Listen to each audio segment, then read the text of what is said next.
Так, Алматы облысының ба әлде Қызылорда облысының ауданы үлкен ба? Осы екеуін қалай салыстырамыз? Енді оны суретіне қарап айту қиын, оны айта алмаймыз да. Сондықтан бұларға біз нақты қанша ауданы қанша екенін анықтап алайық.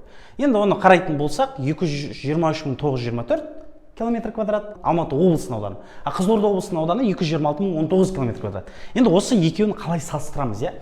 Жалпы салыстыруда сіз ең үлкен разрядтан бастайсыз. Ең үлкен разряд деген не? Ол сол жағында тұрған цифр ғой. Біз енді 223 мың деп тұрса, значит, бұл 100 мыңдық ең үлкен разряды. Өйткені миллионға жетпей тұр ғой. Иә, 100 мыңдығы болып тұр. Сондықтан да содан бастап біз салыстырады екенбіз, сол жағынан бастап. Былайынан екі қатар жазайық. Сонда қараңыз, 223.924 астында 226.019, иә? Алғашқы разрядтан салыстыратын болсақ, екеуі бірдей. Келесін көреміз. Тағы да 20 мың, яғни 223 мың ғой, яғни 23 мың. 10 мыңдық бар. Олар да бірдей. Енді мыңдықтарын қарайтын болсақ, мыңдық разрядын, онда Алматы облысында 3.924. Мына жерде бізде 6.019. Қайсы үлкен? 3 па 6 ма? 6 үлкен. Сондықтан Қызылорда облысының ауданы үлкен деп айтылады екенбіз. Мықты математик болып есептердің оңай шығару жолдарын үйренгің келсе, каналға жазылуды ұмытпа. Және бұл есепті достарыңа жібер.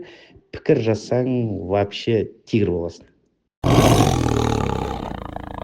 Енді осы сандарда сол жақ разрядтан дегеніміз, ең үлкен разряд дегеніміз, ол қазақша айтқанда ең сол жағынан бастап салыстыру. Бірдей болса келесін көресің, ол бірдей болса келесін көресің, ол бірдей болса келесін көресің, сөйтіп көре бересің, қайсысында бір айырмашылық болғанша.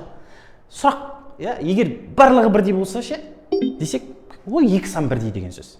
Түсінікті ғой? Яғни разрядтар бітіп қалды да. 225.688, 225.688, 2 сөйтіп кете береді. Ең соңындағы 8 бірдей, значит, ол екі сан тең деген сөз. Жақсы.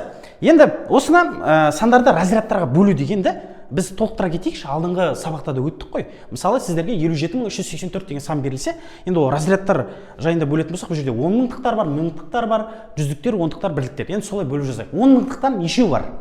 57.384-те. 5-еу бар, өйткені 57 мың деп тұр, е?